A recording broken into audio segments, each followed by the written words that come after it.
বর্তমান রাজ্য সরকারের উদ্যোগে পশ্চিমবঙ্গে শুরু হলো আয়ুষ্মান ভারত যোজনা।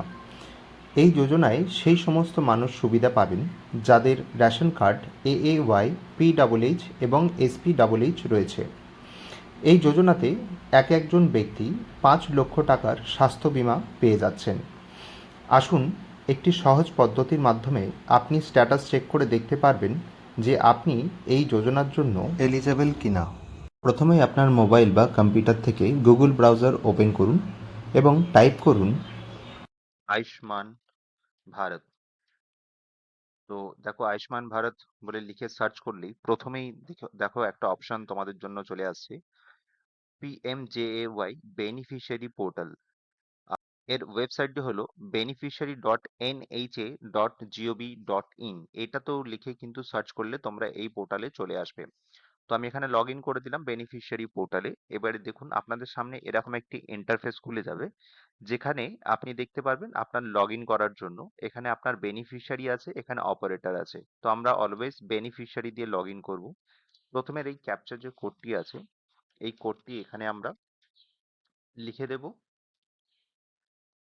এবং আপনার যে রেজিস্টার মোবাইল, সেই মোবাইল ফোন নাম্বারটা আমরা কিন্তু এখানে ভেরিফাই করে নেব। ভেরিফাই অপশনে ক্লিক করব। ভেরিফাই এখন একটা গ্রিন টিক চলে আসবে এবং আপনার এই নাম্বারে একটি ওটিপি চলে আসবে।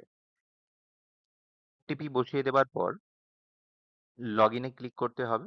লগ ইনে ক্লিক করলেই কিন্তু আপনার সামনে এরকম একটি ইন্টারফেস খুলে যাবে, যেটা আপনার আয়ুষ্মান ভারত প্রধানমন্ত্রী জন আরোগ্য যোজনা।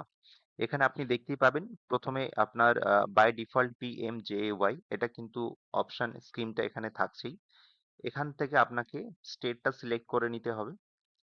আমরা আমাদের স্টেট সিলেক্ট করে নিলাম। স্টেট সিলেক্ট করার সঙ্গে সঙ্গে এটা কিন্তু অটোমেটিক্যালি সাব স্কিম চলে আসবে। ঠিক আছে, JAY এই অপশনটি থাকবে যাদের বছর 70 বছর বয়সের কম, তাদের জন্য। যদি 70 বছরের বেশি বয়স হয় তখন কিন্তু আমাদেরকে এখানে সেকেন্ড অপশনটা নিতে হবে। তো আমরা এখানে এটা রেখে দিলাম। ডিস্ট্রিক্ট অপশন আমরা সিলেক্ট করে নেব, আমাদের ডিস্ট্রিক্ট বেছে নিলাম এবং আমরা এখানে 4টে অপশন পাবো, যে 4টে অপশন দিয়ে আমরা কিন্তু আয়ুষ্মান যোজনার কার্ডের স্ট্যাটাসটা জানতে পারবো। রেশন কার্ড ব্যবহার করে জানতে পারি, ফ্যামিলি আইডি নাম্বার, এটা ration card family ID number, Aadhaar number বা PMJAY কার্ড নাম্বার। তো আমরা আধার কার্ড নাম্বার দিয়েই এটা সার্চ করে দেখি। এখানে আধার কার্ডের নাম্বারটা আপনাকে বসিয়ে দিতে হবে। আধার কার্ডের নাম্বারটা বসিয়ে দেওয়ার পরে এই যে ক্যাপচা কোড, এই ক্যাপচা কোডটা কিন্তু আপনাকে এখানে নির্ভুলভাবে লিখে ফেলতে হবে। সার্চ অপশনে আপনি ক্লিক করুন। বাঁদিকে দেখুন প্রতিটি রেশন কার্ড হোল্ডারে তাদের নাম কিন্তু শো করছে এবং একদম আপনি যদি ডান দিকে দেখেন কিছু বিভিন্ন ধরনের কালার দেখা যাচ্ছে, যেখানে গ্রিন কালার যেটা রয়েছে সেটা কিন্তু অলরেডি ভেরিফাইড, অর্থাৎ এনার কিন্তু EKYC হয়ে গিয়েছে।